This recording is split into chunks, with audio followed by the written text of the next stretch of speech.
Alam niyo mga sangkay, mukhang naniniwala na ako sa slogan ni BBM mga sangkay sa kanyang administrasyon na bagong Pilipinas. Dati mga sangkay, di ba, panahon po ni Pangulong Ferdinand E. Marcos ang laging binabanggit po doon. Isa pong program nila mga sangkay, matatawag itong program ng kanyang pamahalaan noon ay yung bagong lipunan kung saan inayos po ang ating bansa mga sangkay ng ganung katindi. At ngayon, panahon po ni PBBM, itong bagong Pilipinas ay mukhang totoo. At dito, ma-amaze kayo mga sangkay sa ginawa ni Pangulong Bongbong Marcos dito sa Pasig River. Alam nyo, hindi po ako makapaniwala na ito po ay nangyayari ngayon mga sangkay kasi alam naman po natin na napabayaan po ang Pasig River for the longest time, no? Panahon po ni Ferdinand E. Marcos, maganda pa po ang Pasig River, pero pagkatapos ng kanyang termino, ayun na, naging basurahan po ang Pasig River. Ngayon, sa panahon ni PBBM, kailangan pa pong dumaan ng iba't ibang mga presidente, no? Bago po mangyari yung talagang namang pagbabalik ng ganda ng Pasig River. Actually, sinubukan naman po yan ni Tatay Digong na ayusin. Kaso nga lang, hanggang ano lang mga sangkay, hanggang sa pagtanggal ng basura, hindi rin po natapos yun. Talagang hindi pa rin po nangyari mga sangkay na makita ng taong bayan yung pagganda ng Pasig River. Kasi nga po, wala pong ginawang sistema para po talagang ma-highlight sa taong bayan kung ano po ang ganda na ng Pasig River. Ngayon, namumukadkad na po ang Pasig River. Ibang-iba po itong administrasyon na ito.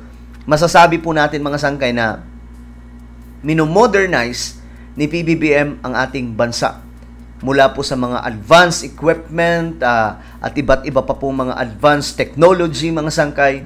Ngayon, gusto rin po ni PBBM makita ng buong mundo mga sangkay na hindi lamang po sila ang mayroong ganun. Pati po sa Pilipinas, meron na. Ngayon, tingnan po natin yan. Anyway, bago tayo magsimula, syempre, pakisubscribe po muna yung ating YouTube channel. Makikita nyo po yung subscribe button sa baba ng video na to. I-click nyo lamang po yung subscribe, i-click ang bell, at i-click nyo po yung all. Syempre, sa mga nanonood po sa Facebook, i-follow nyo po yung ating Facebook page. Ngayon, mga sangkay, eto, tingnan po ninyo. Ang dami po sa social media, kumakalat po ito ngayon, itong balita tungkol po sa Pasig River. O, tingnan po natin mga sangkay, gaya po nito. Ayan, ipinost po natin yan. Napakarami ang tuwang-tuwa mga sangkay kasi for the first time, okay, first time po nangyari na itong Pasig River ngayon, may mukha na. Napakaganda na mga sangkay. Ayan o, tignan po ninyo. So ngayon, pinagkakaguluhan na po itong Pasig River.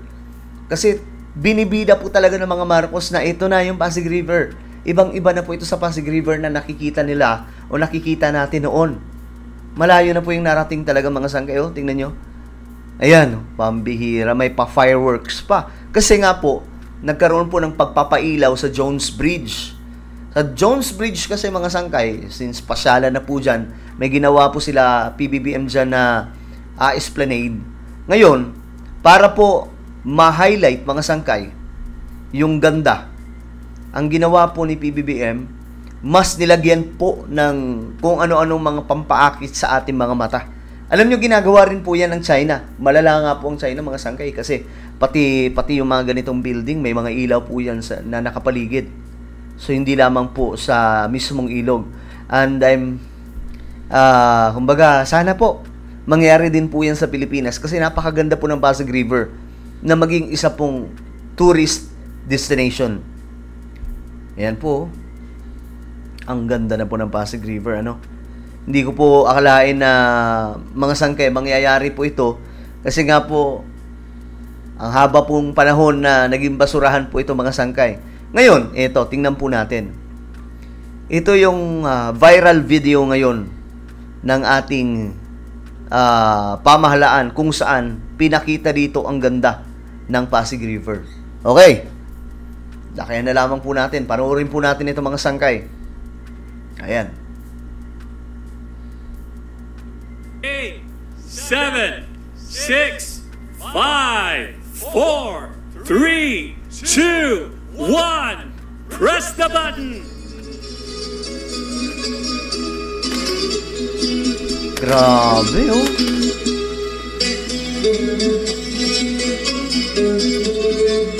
Grabe, solid. Ayan, oh.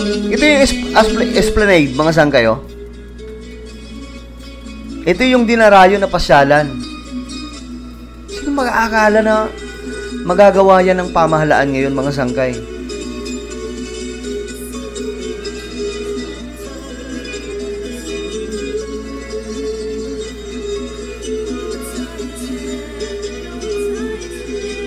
Iyon, no?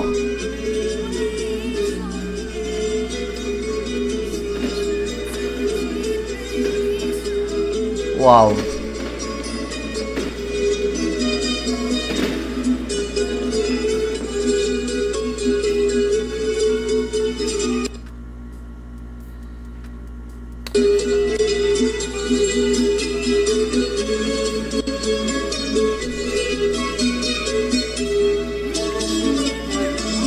Grabe, no? So, sa isang linggo, ilang beses kaya binubuksan yung ilaw dito? Gabi-gabi kaya, mga sangkay? Mas maganda to kapag gabi-gabi binubuksan, no? Para po talagang mamukadkad yung ganda ng Pasig River.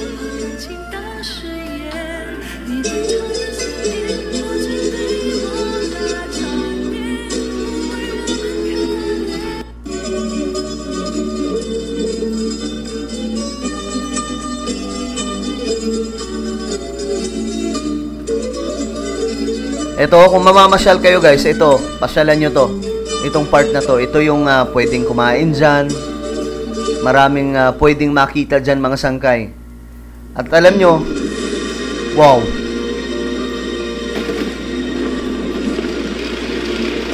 Grabe.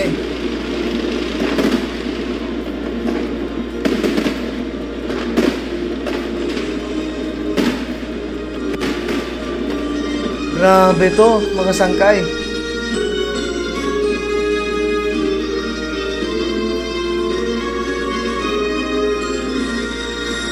Galing, no?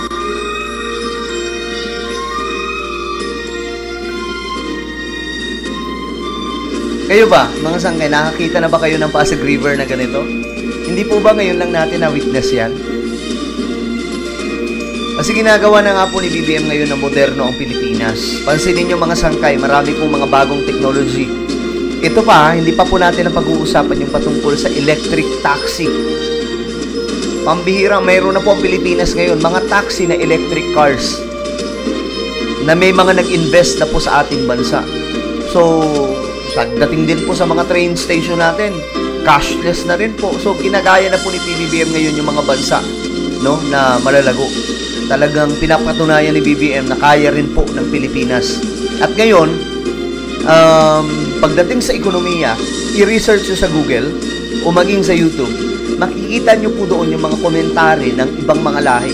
Mga, mga sangkay, mga taga-ibang bansa na nagsasabi na ang ekonomiya ng ating bansa lumalago na nga po. Ang bihira, ganyan na po kaganda ngayon ang Pilipinas, mga sangkay. So, alam nyo kung siguro, tingin ko lang kung bibigyan po si PBBM ng mga 15 years o let's say 12 to 15 years sa panunungkulan. Guys, ako naniniwala, mga sangkay, ng Pilipinas mala China na rin or mala Singapore, mala Japan na rin sa araw na yon. Ano lang, 12 to 15 years, mga sangkay. Kasi ngayon, di ba, pansinin nyo, mura yung mga bilihin, lalo-lalo na po yung bigas. Napakamura, mga sangkay. Wow. Grabe, oh. Pasig River po yan, nakaka-proud, mga sangkay, no?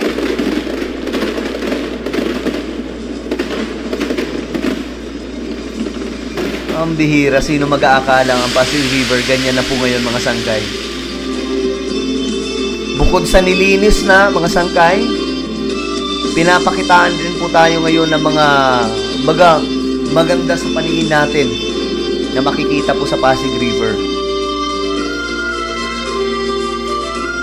Nakaka-amaze, no? So ngayon, mga sangkay, yung ekonomiya ng Pilipinas lumalago po talaga. Yun yung nakikita sa data.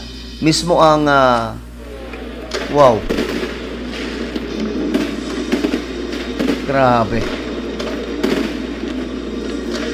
Ano masasabi nyo dyan, mga sangkay? Alam nyo, mismo ang Bangko Sentral ng Pilipinas nagsasabi po talaga ng ekonomiya ng ating bansa malayo na po yung narating. Sa panahon po ni PBBM yan. Matalino ang presidente natin. Actually, ako, mga sangkay, masaya na ibinoto ko siya. Wala po talagang pagsisisi. Ito ha, tagus sa puso, mga sangkay, yung sinasabi ko ngayon, na masasabi ko talaga na hindi po tayo nabudol ni Pangulong Bongbong Marcos. Pumoto po tayo ng tamang leader. Grabe, men!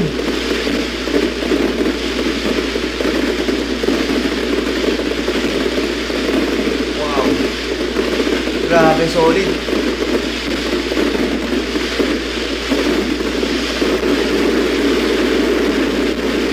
Comment down below, guys. Anong inyong opinion dyan? Grabe.